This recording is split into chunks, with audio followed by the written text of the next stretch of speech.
खुलकर इस त्योहार को मनाते हैं। तो कहते हैं कि उस दिन श्री राम जो है वो रावण के साथ जो युद्ध हुआ था उसे जीत कर और सीता और लक्ष्मण जी के साथ पुनः अयोध्या पधारे थे। तो उनके आवागमन 14 वर्ष के वनवास को काटकर वापस आने की खुशी में अयोध्या के लोगों ने दीप प्रज्वलित किए थे और तभी से दीपावली मनाई जाती है। ये भी कहा जाता है कि जब समुद्र मंथन हुआ था तो उस समय देवता और दानव जब मंथन कर रहे थे तो दीपावली के दिन लक्ष्मी जी जो है वो समुद्र से मंथन से प्रकट हुई थी और इसीलिए उसी दिन गणेश और लक्ष्मी की पूजा करके रिद्धि सिद्धि और शोहरत ऐश्वर्य आदि की कामना भी की जाती है। मगर यही दीपावली केवल सांसारिक नहीं आत्मिक उपलब्धियों का भी पर्व है, प्रेरणा का स्रोत है, भीतर की ज्योत है।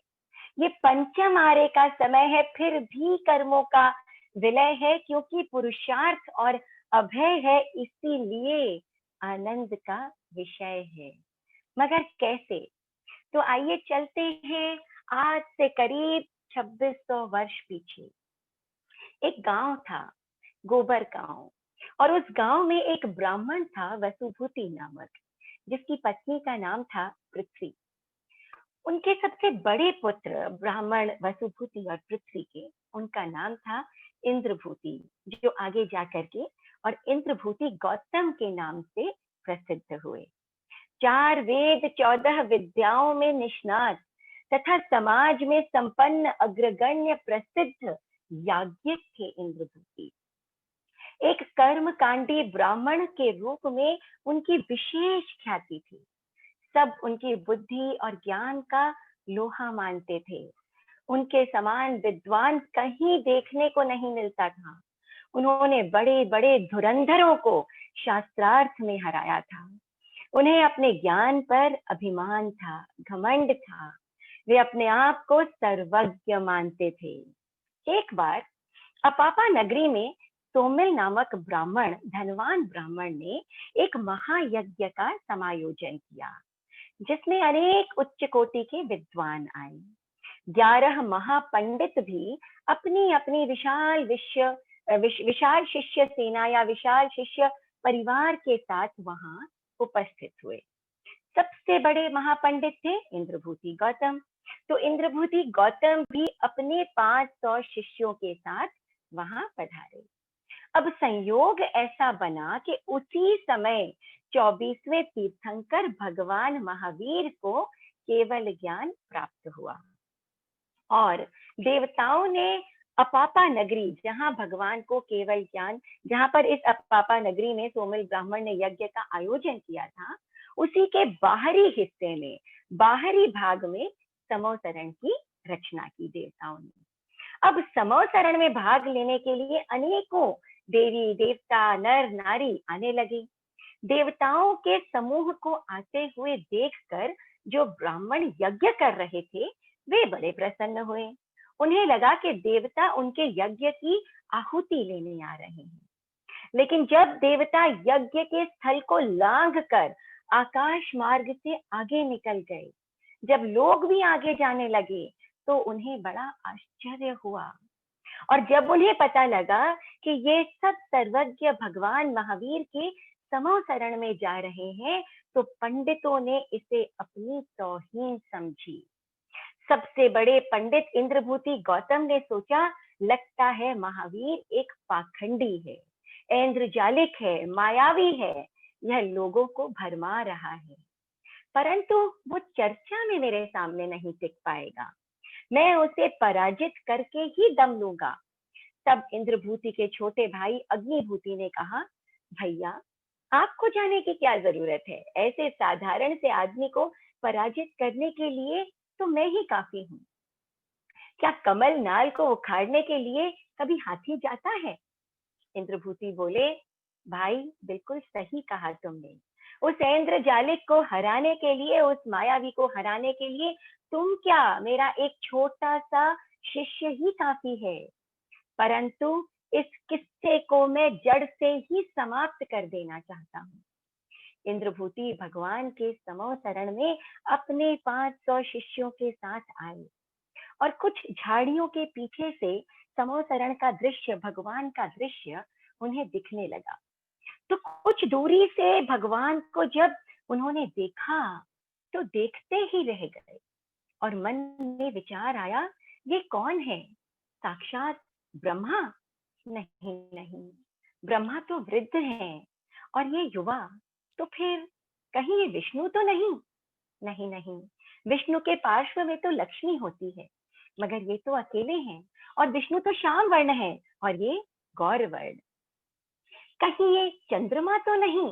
नहीं नहीं, चंद्रमा तो कलंकित है और ये कितने निर्मल, कितने उज्जवल, कितने निष्कलंक प्रतीत होते हैं।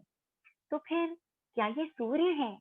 नहीं नहीं, सूर्य तो अग्नि तप्त है और ये कितने शीतल, कितने सौम्य। तो फिर कौन है ये आखिर? क्या सचमुच ये सर्वज्ञ भगवान है, तीर्थंकर है? इंद्रभूति का आत्मविश्वास डगमगाने लगा। उन्होंने सोचा, मैंने भूल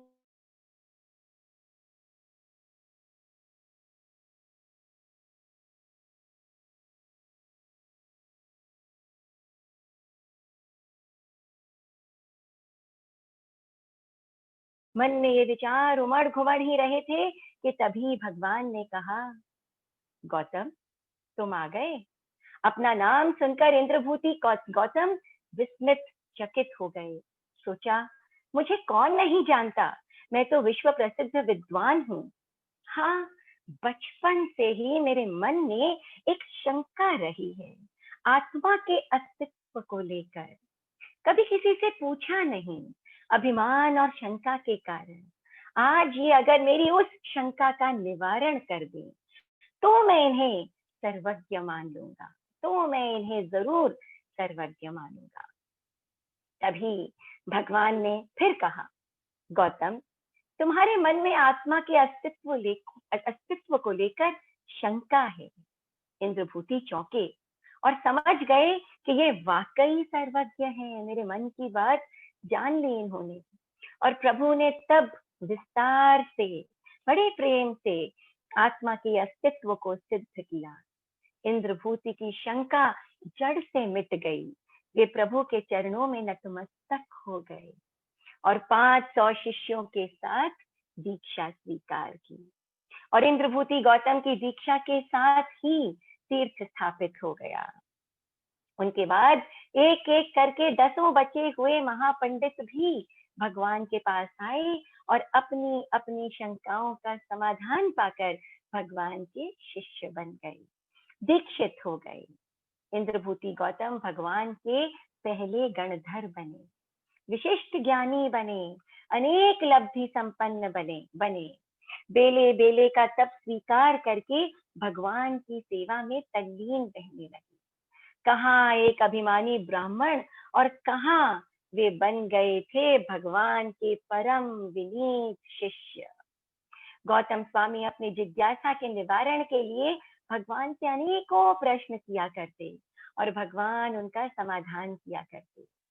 30,000 प्रश्न और उनके समाधानों का संकलन तो सिर्फ एक भगवती सूत्र में आज भी उपलब्ध है।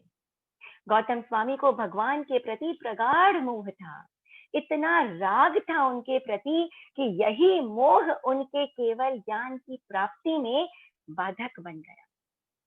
गौतम स्वामी के बाद दीक्षित होने वाले तथा उनके खुद के द्वारा दीक्षित किए गए अनेकों शिष्य केवल ज्ञानी हो गए, लेकिन परंतु गौतम स्वामी को केवल ज्ञान प्राप्त नहीं हुआ। वे कई बार इस बात को लेकर निराश हो जाते। भगवान उनकी इस निराशा का निवारण समय समय पर करते। भगवान कहते, गौतम निराश न हो, तुम इसी भव में कर्मों का क्षय करके मुक्त अवश्य बनोगे। भगवान महावीर का अंतिम चौमासा पावापुरी में था। लाखों लोगों को भगवान से मार्गदर्शन मिला था, जीवन दर्शन मिला था। पशु बलि और दास प्रथा चरमरा गई थी। लोग अपने अपने तरीके से जीवन में अहिंसा को स्थान देने लगे थे। अनेकों व्यक्तियों को सम्यक्त्व और अनेकों को तत्वज्ञता की प्राप्ति हुई थी।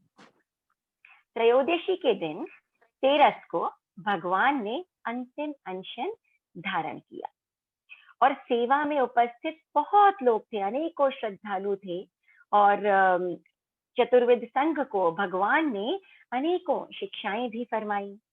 कार्तिक बदी अमावस्या के दिन भगवान ने गौतम स्वामी को पास के ही एक गांव में देव शर्मा नामक एक ब्राह्मण रहता था, उसके पास प्रतिबोध देने के लिए भगवान ने गौतम स्वामी को भेज दिया। अब गौतम स्वामी 4 ज्ञान के धारक थे, अवधि ज्ञान था भगवान गौतम स्वामी को, लेकिन फिर भी इतने विनीत थे कि भगवान के आज्ञा देते ही चल पड़े। अवधि ज्ञान का प्रयोग ही नहीं किया, विचार ही नहीं किया कि भगवान का निर्वाण होने वाला है। गौतम स्वामी गए और पीछे से भगवान का परिनिर्वाण हो गया। भगवान ने परम पद मोक्ष पद का वर्ण कर लिया। उस दिन अमावस्या थी, इसीलिए देवों ने जगह जगह पर रत्नों का प्रकाश किया। निर्वाण स्थल पर भी रत्नों की जगमगाहट लग गई। राजाओं ने दीप जलाकर रोशनी की। ये भगवान के निर्वाण का दिवस था।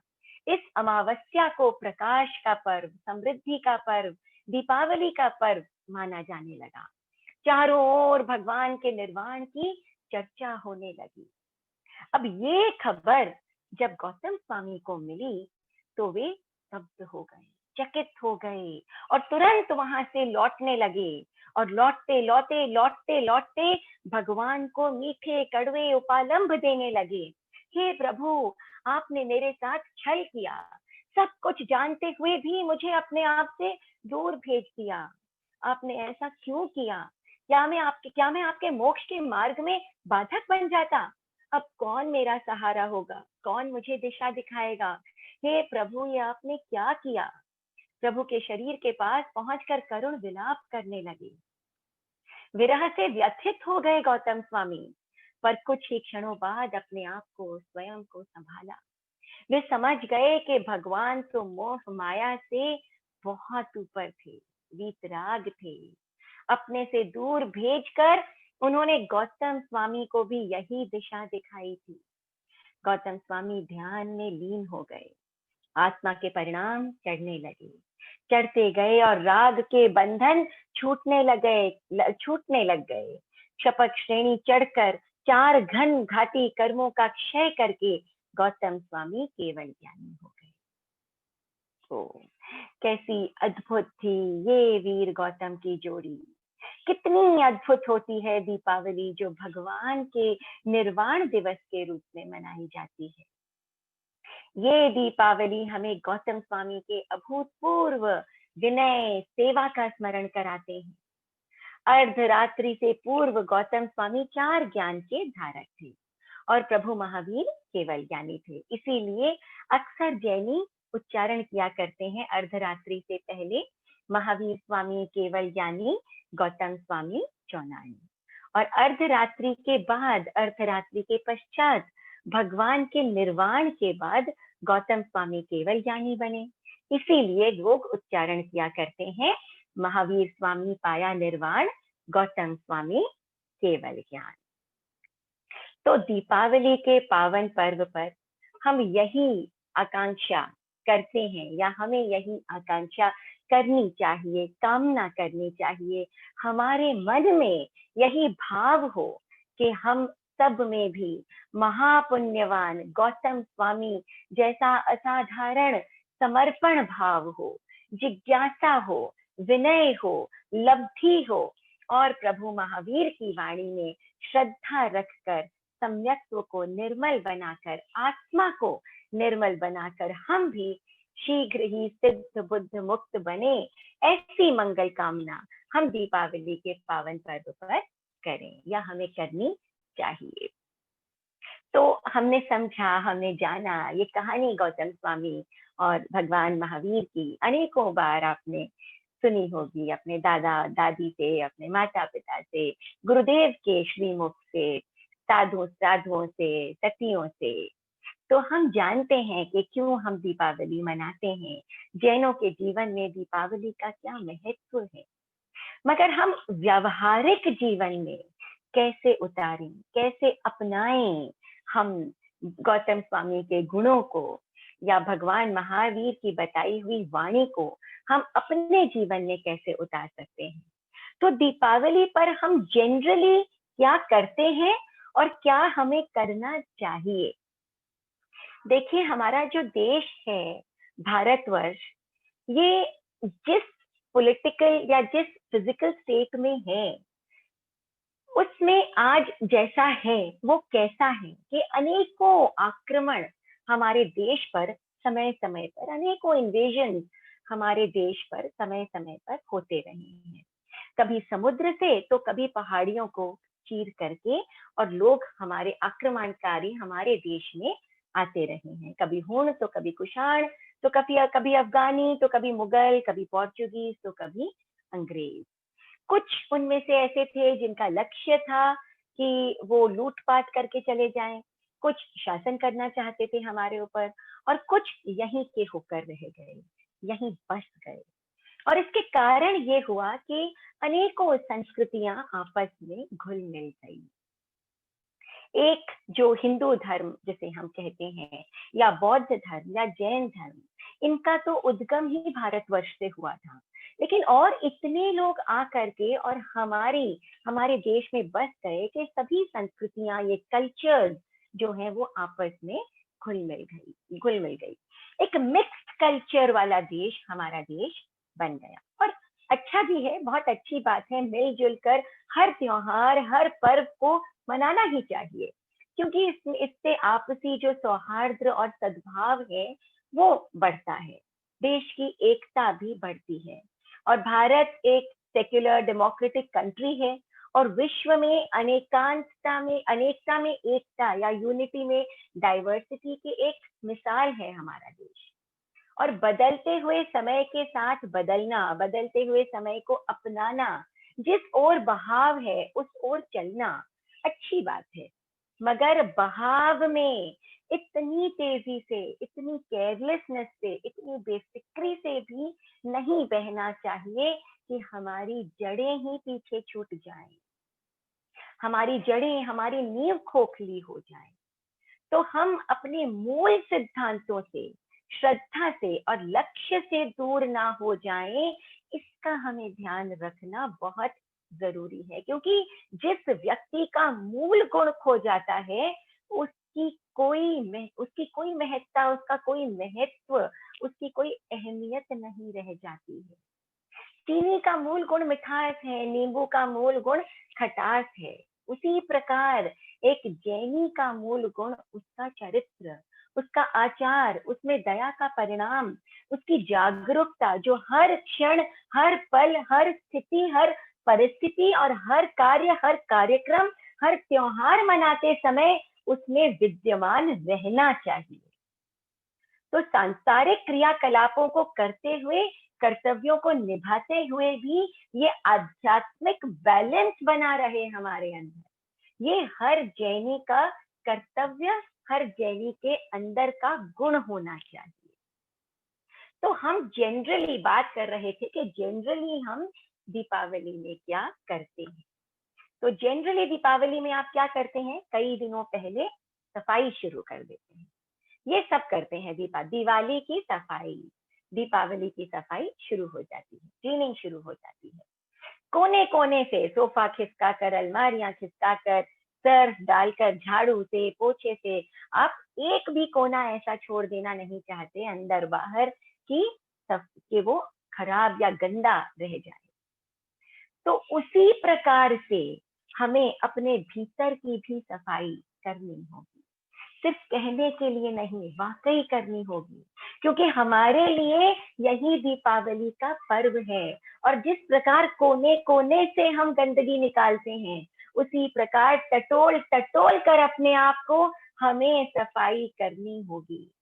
मन, वचन और काया की प्रवृत्ति योग है, और मन, वचन और काया की इन प्रवृत्तियों को हमें साफ करना होगा। हमें सुंदर बनाना होगा कि इस दीपावली के पर्व पर मैं ये प्रण लेती हूँ या मैं ये प्रण लेता हूँ कि मन से किसी के बारे में भी बुरा सोचना नहीं है, वचन से, वाणी से मैं अपने वाणी को कंट्रोल में रखूं, मुझे किसी के बारे में अपशब्द बोलना नहीं है और शरीर से गलत काम करना नहीं है। तो टटोल टटोल करके मैं कहाँ गलत होती हूँ, मुझसे कहाँ गलत हो जाता है, ये सोच सोच करके और सफाई हमें करनी है। तो बाहर की सफाई के साथ भीतर की सफाई भी होती रहे। और दीपावली हर साल आती है तो हर साल हमें ये याद दिलाती है, लेकिन हम कितना बाहर की सफाई पर ध्यान देते हैं और कितना भीतर की सफाई पर ध्यान देते हैं, ये हम अपने अपने आप को टटोलने की कोशिश इस दीपावली से पहले जरूर करेंगे।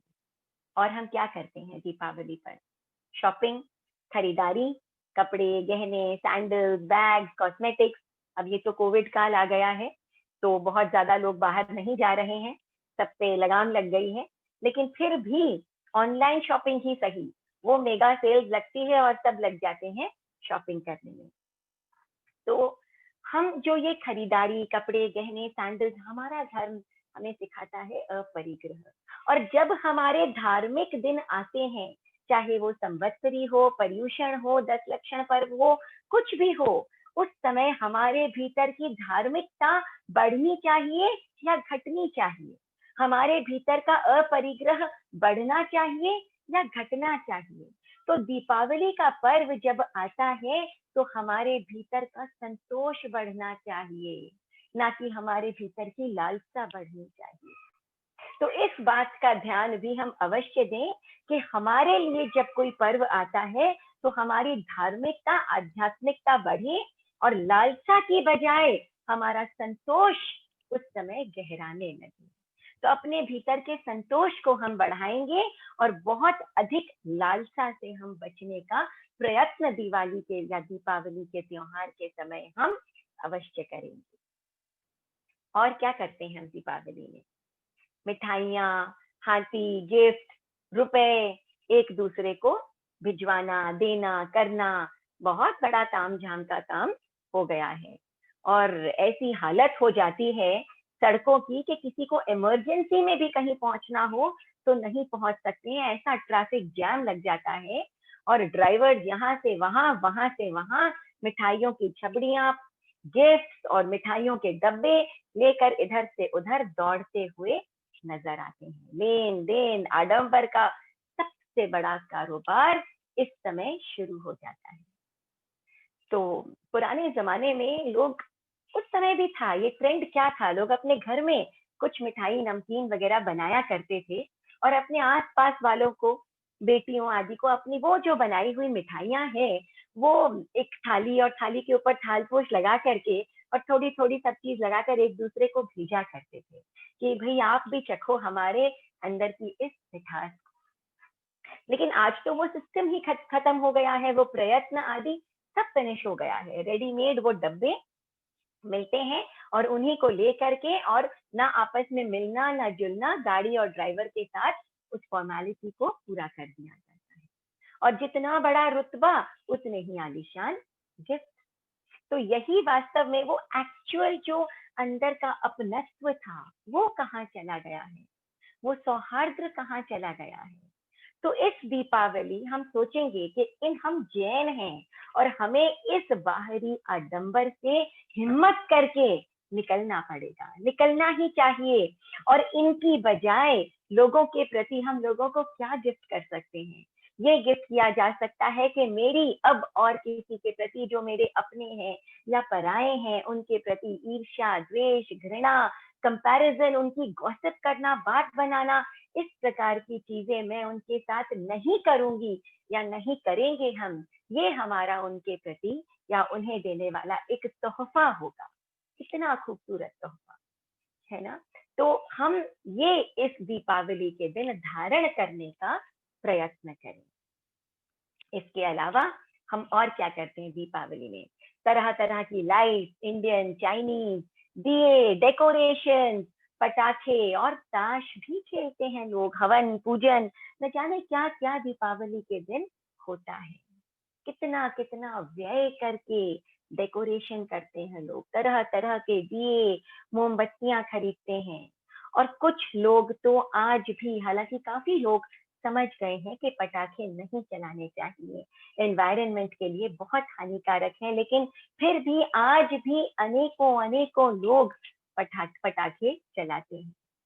और दीपावली के दिन का वाकई, जैसे नीरू जी कह रही थी, हमारी अध्यक्षा जी फरमा रही थी कि दीपावली के दिन ऐसा नजारा, वो पटाखे चारों तरफ जो है वो पड़े रहते हैं, ढेर लगा रहता है जले हुए पटाखों का, तो कुछ ऐसा ही नजारा होता है कि चारों ओर काले जहरीले धुएं का प्रकोप होता है, जहरीली कार्बन मोनोऑक्साइड गैस का फैलाव और उसकी गंध। और कहाँ से उठ रहा है ये धुआं? कुछ अनगिनत जलते हुए दियों से, कुछ हवन पूजन से, और बाकी सब पटाखों से। आंखें जलने लगती है, दम घुटने लगता है, सांस नहीं आती है। बेचारे अस्थमा या लंग डिजीज या जिनको माइग्रेन है, उनके बारे में कौन सोचे? हमें तो बस अपना मनोरंजन प्रिय है। और क्या आप जानते हैं, animals and birds hate Diwali, they hate Deepavali, नफरत करते हैं। वो इस त्योहार से डरते हैं, सहम जाते हैं, व्याकुल हो जाते हैं पटाखों की आवाज और इस धुएं से। और अगली सुबह का नजारा और भी विभत्स, भयानक। पटाखों के चीथड़ों से ढकी धरती, और हर घर से निकलता हुआ इतना इतना कचरा, खाली मिठाइयों के, चॉकलेट्स के डब्बे, रैपर्स, पैकिंग पेपर्स, सेलोफीन, इस्तेमाल किए हुए प्लास्टिक के डेकोरेशन, इतना कचरा, इतना गार्बेज कि ठिकाने लगाना सरकार को मुश्किल हो जाता है।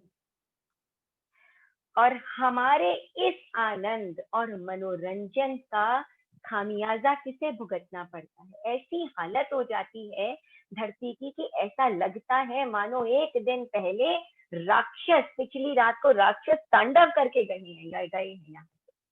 बिल्कुल ऐसा नजारा हो जाता है। और खामियाजा किसको भुगतना पड़ता है? भुगतना पड़ता है इस धरती को, इस आसमान को, हवाओं को, नदियों को, समुद्र को, और उनमें पल रहे जीव जंतुओं को। क्यों? क्या यही है एक सिविलाइज्ड, एक सभ्य समाज और देश की पहचान? और कितनी कितनी हिंसा जुड़ी है इन सब कामों में। अग्नि काय की हिंसा, पृथ्वी काय की हिंसा, वायु काय की हिंसा, त्रस्त काय की हिंसा। भगवान ने दीपावली के दिन सभी कर्मों का क्षय करके निर्वाण प्राप्त किया। और उसी दिन यही हम क्या करते हैं, कर्मों से बांधने के सारे साधन, सारे मार्ग खोल देते हैं। तो हमारे लिए भगवान के दिखाए मार्ग का, उसके अनुसरण का कितना महत्व रह जाता है। तो भगवान ने फरमाया कि अहिंसा परमो धर्म। तो इस दीपावली पर हमें भी ये प्रण करना है कि हमें अपनी जड़ों को हिलने नहीं देना है, कमजोर नहीं होने देना है, बल्कि अपनी नींव को और सुदृढ़ और मजबूत बनाना है। तो हम ये प्रण करेंगे कि बाहर की सफाई, घर की सफाई हो या ना हो, लेकिन भीतर की, अंदर की सफाई करने का प्रयत्न हम जरूर करेंगे। इस दीपावली व्यय का स्थान, एक्सपेंडिचर का स्थान, लालसा का स्थान हम संतोष को देंगे। दिखावे और आडंबर का स्थान हम सौहार्द और सादगी को देंगे। और बाहर के दीपों और लाइटिंग को जलाएं ना जलाएं, वो कम हो ज्यादा हो, भले ही कम हो, लेकिन भीतर एक लौ, सत्य की लौ, अहिंसा की लौ, आध्यात्म की लौ, उसको हम अवश्य जलाएंगे। तो दीपावली हमारे लिए प्रेरणा का पर्व है। हम उसे उसी रूप में ग्रहण करके उसके महत्व को बढ़ाएं, ये बहुत आवश्यक है।